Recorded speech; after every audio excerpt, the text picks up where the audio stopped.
Super namai parodoje labai įdomus, fainą produktą suradau. Tai yra dūmai, kurie apsaugo nelaimės, vadinkime, vagysčių atveju. Pavyzdžiui, silaužė žmogus, jisai negalės išbūti ir vėlgi smegenys natūraliai suveiks kaip instinktyviai, kad reikia pasišalinti iš tos aplinkos. Kvapas taip yra normalus, kadangi, kaip matėt, aš pats sėdėjau ir priešais mane, kaip greitai dūmai atėjo, tai reiškia įvykus signalizacijos įsijungimo momentui, kad būtų išlošta laiko, toks sprendimas labai yra toks gan efektyvus ir tikrai norėjosi išeiti iš tos aplinkos ir nesinorėjo ją eiti. Dūmai kažkur tais per porą valandų išsisklaido. Taip pat yra kvapas pakenčiamas.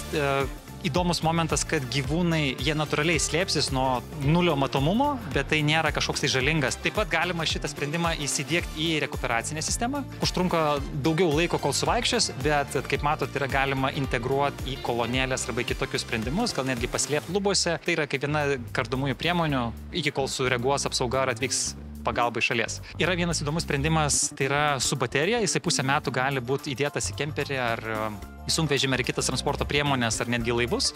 Vėlgi kaip papildoma priemonė, nes reagavimo laikas būna ypatingai vagysčių metu labai trumpas, todėl per tą laiką reikėtų sureaguoti kuo greičiau. Kai yra patalpa, kažkur tais išsivedina per 2 valandas, jeigu nėra kažkokio tais, pavyzdžiui, jeigu uždaužtas langas natūraliai išeis greičiau, tačiau yra pakankama trukmė, kad būtų papildoma apsaugos priemonė ir aišku, jų yra skirtingų dydžių, tai yra, kaip minėjau, į mažesnės erdvės, kaip transporto priemonės ar konteinerius, laivus ir panašiai. Taip pat yra didesnės erdvės, tai yra čia daugiau skirtas namams, kur 600 kubinių metrų per 28 sekundžias išpučia, o į šiek tiek didesnis sprendimas yra didesnėm erdvėm, tai išpučia 750 kubų per 30 sekundžių. Tai yra pakankamai didelis greitis ir iki to pilno užtemdymo regėjimo zonos.